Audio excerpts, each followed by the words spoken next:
I'm Tony Buti, the Minister for Citizenship and Multicultural Interests in the West Australian Government. We have another episode in our Multicultural cooking series, and today I'm with my colleague, the member for South Metro in the Upper House, Klara Andric, and her mother, Klara, also. So welcome to you both. Thank you. Welcome to our home. Welcome Beautiful. to our home. Thank you very much. And I know in a Serbian household, food is very, very important. So Klara, what are we going to be cooking today? Today we are going to be making sarma. Now sarma is an absolute staple at every event, not just in Serbia but throughout the Balkan region. Nevertheless, it's something that's eaten at weddings, saints' days, christenings, any celebration. A must-have and an absolute staple is sarma. All right, Klara, let's talk about the ingredients that go into this beautiful dish. Okay, so the first and main ingredient for sarma is the sour cabbage leaves, which have been washed and the hard core of the cabbage cut off. Then we have beef and pork mince here. You don't necessarily have to use both. Generally where we're from that region of Novi Sad, it's typically both beef and pork are used. Parsley, rice, and then some different varieties. This is homemade specks. And you've got different varieties, some more fattier, some more meatier versions of the smoked small goods.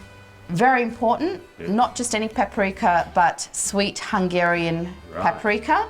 Vegeta, which is a staple in absolutely every single Balkan household and goes into most dishes. Pepper, salt. I actually add a bit of garlic and onion powder as well for extra flavour. And then I also use this spice called fund. Behind us we have the garlic and onion frying. It's best to fry that off first for, I'd say about 30 to 40 minutes, adding water with a bit of oil as well. Tony, if you don't mind, I'll get you to start by chopping some parsley, which will go into the mixture. Now, you are Serbian, Serbian born. Can you tell us a little bit more about your background? So I'm actually Hungarian by nationality, born in Serbia, and my family migrated here in 1986. From a city called Novi Sad, which is on my apron today. And essentially it's in the autonomous region of Serbia. It's a multicultural city. They have a very high population of Hungarians who live there, but my family and ancestry is all from that region, but just depended on which time in history fell, whether it was in Serbia or then Hungary. So there's a number of different cultures, 24 I believe different nationalities live in that region as well. So are you the first Serbian born politician in West Australia? I certainly am. I'm the first female in Australia, and when we did the research to find out who was the first, we found out it was a gentleman from a city north of Novi Sad, where I'm not far, very close, called Subotica. Over 100 years ago, he was born in Serbia and became the first MP over East, and I'm the first female. But yeah, certainly one of my countrymen and very close neighbour. Well, let's go ahead. Let's get started with the sarma. So as I said, we've got the mince here. We're going to add some rice. I don't measure, it's usually play it by sight, I would say. The parsley that the minister's fabulously chopped. Very good job. This is the garlic powder that I add. A lot of people probably wouldn't add it. I just find that it gives it that extra flavour. So, as you said, you don't weigh. I mean, this has been done just by experience, huh? Just by experience. Like a good chef. I would have difficulty in giving measurements. Now, this is that font that we talked about before that adds that extra flavour. Now, the vegeta.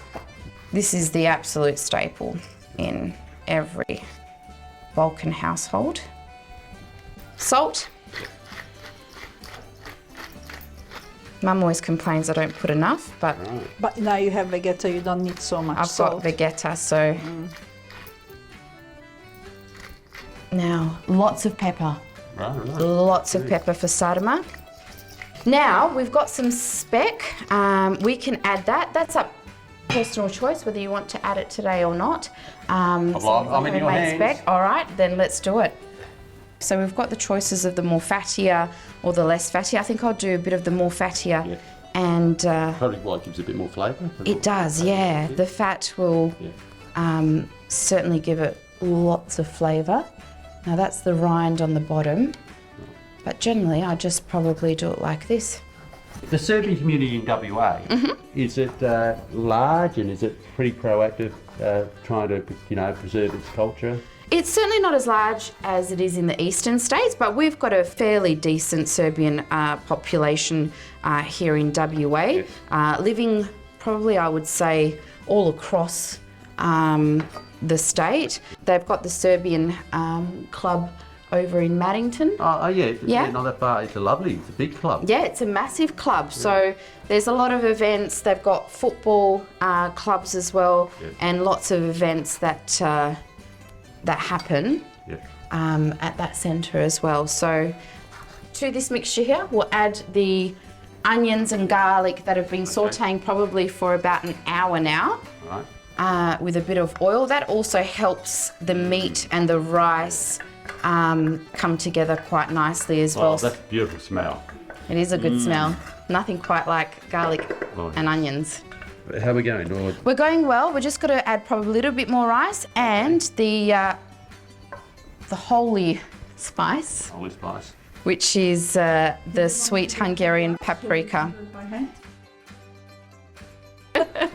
All right, a bit more rice? Bit more rice. So you can just sort of tell rice to meat, it's by the eye. So this is a very important part to making sarma, which is making those little parcels or wraps of the mixture that we just now put together. Now, a big part of this, so to ensure that the bottom of your pot doesn't burn, is getting just a few leaves on the bottom of the pot. I put a little bit of oil on there. It is fermented cabbage. Oh, there you go. A little bit of oil.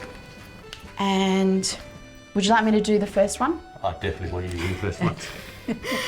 Okay. So, this is a cabbage leaf. Can you smell the vinegary? Yeah. And this is the mixture. So essentially, once the mixture's mixed up really well, you'd put... So we just add the meat mixture in there. I usually make mine a lot smaller than this, but we're not going to be here half the day rolling them. So I'm just making them larger for the purposes to show you. Place the meat there. We get the cabbage. We entwine it like that. Give it a bit of a roll. Get the ends. Turn them in. And then we roll again. And so essentially what you have is a little cabbage roll, and then you place that in the pot. Against my better judgment, I've been persuaded by Clara to have a go, so let's see how we go. So how's that? Is that too much? I think it's a little too much. You can just pop a little bit more back, a little bit more. Right.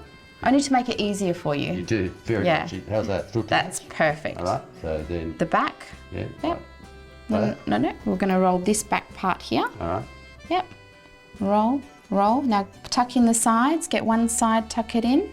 Like that? Yep. Other side, tuck it in, and then roll it forward. Oh, perfect. Wow. Compared to what I usually do, not too bad. That It is very good. brilliant. Okay, there we Well go. done. Very good.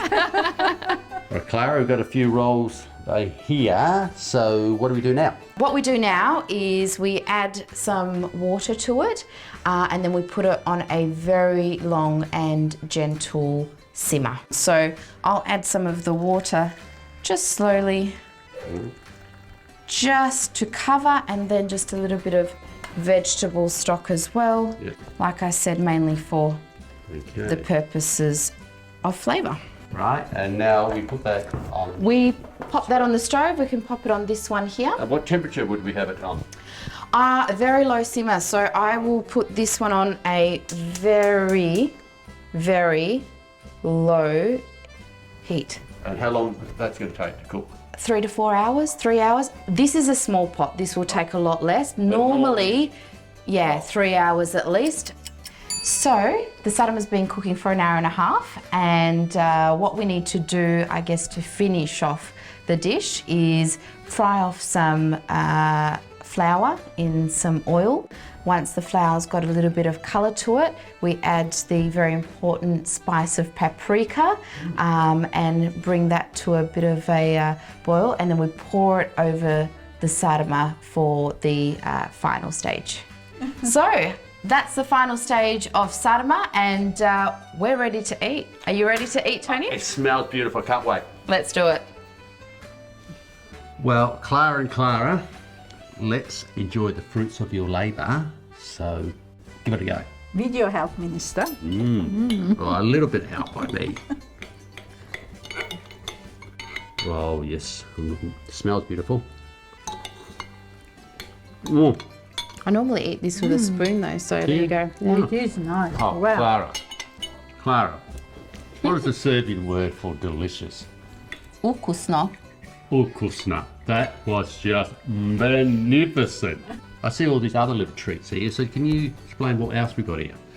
So what we have is a cornbread called proja. So that there, is it? That's correct. It's got a bit of ricotta and feta cheese inside of it. And then we have in the middle there called krempita. In Hungarian, it's called kremes, Right. which is like I guess similar to a vanilla slice made with homemade custard. And of course, one of my most favourite desserts of all time is the baklava. Serbians are very well known for their sweets, and this is just a tiny little showcase of the many beautiful foods of that region. Klara and Klara, thank you ever so much for allowing me into your home and cooking this beautiful meal. And folks, if you want to learn more about this episode and other episodes in the Multicultural series, just go to the Office of Multicultural Interest website. Thank you very much.